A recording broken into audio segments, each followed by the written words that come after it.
Which of the following expressions gives the number of revolutions a tire with a diameter of d feet will make in a trip m miles long? So when we talk about revolution, we have to remember that we're talking about going around the circle. So that is going to be circumference. So for a circle, the circumference is going to be 2 pi r, or pi multiplied by diameter. So therefore, we know that one revolution is going to be equal to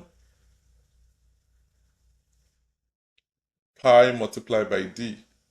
And this is in feet. And we're saying that the trip is m miles long. So 1 mile is going to be 5,280 feet. So m miles is going to be 5,280 m.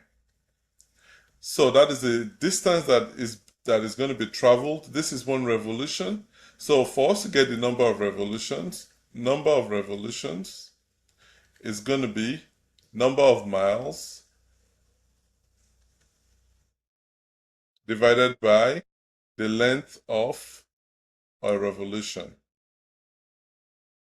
which is going to be 5,280 m divided by pi d. So that is going to be our answer. Let's go to the next question.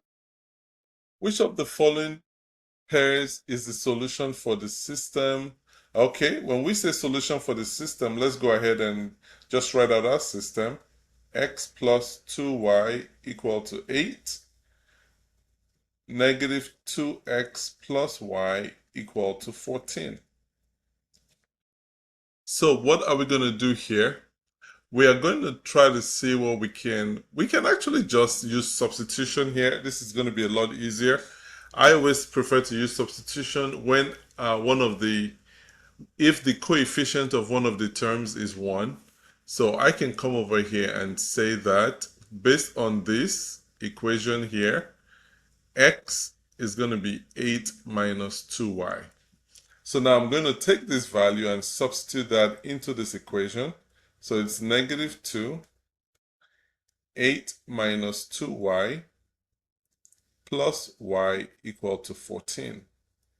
So let's go ahead and simplify this. Negative 16 plus